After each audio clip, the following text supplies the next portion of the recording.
Okay, what I want you to do now is open up a new Microsoft Excel workbook and copy out the table that I'm going to be showing you in a moment. Now, to do this, you need to go to Start, All Programs, Microsoft Office, and choose the second option down, which is Microsoft Excel. Now, when you open it up, you'll have a totally blank worksheet, just like I've got here. And you should be working on sheet 1. Now, I want you to copy out this table that I've got on the screen here, but just a few points to show you before you carry on. When you do type out the information, when you type student name, you will find that it starts to overlap into the other column, which is column B.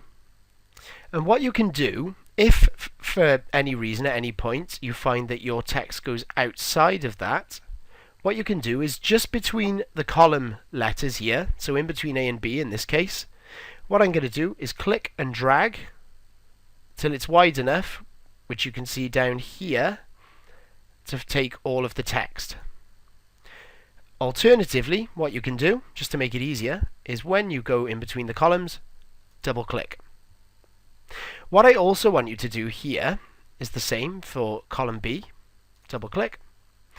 And now, with these values here, these number values, I want these to be shown as currency. So they should have a pound sign and 2 decimal places. And the easiest way for me to do that is to highlight those numbers there. And I want to go to this option here, which is for currency. Click on there and it does it all automatically for you. And you may need to do it with these later on, but I'll leave that up to you to do.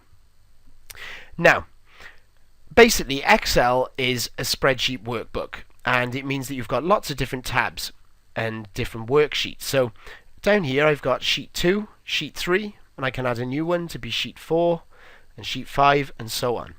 So what it means is that basically once I've completed this particular spreadsheet, if I want to start a new project, I can of course set up a new Excel workbook, but I can also go into a new one, so I've got a totally blank worksheet to play around with. But just for the time being, if you pause the video and you copy out this table, that'd be fantastic. So pause it now, and then you can continue with the rest of the video once you've done that. So now that you've done this table, and it looks exactly like mine, you need to find out some information about the information in the table. I want you to find out the total amount raised, which is here. That's why I've got a heading for it. I want you to find out the highest amount raised, the lowest amount raised, and the average amount raised. Now, there is a rule to this. You have to use functions to be able to find these values. If you type them in using your head, I'll be able to check and I will know that you haven't used the functions. So please make sure that you do that. So in the next video, I'm going to show you how to do the function to find the total amount raised, and then you will have to try and do these ones for yourself. So that will be in the next video.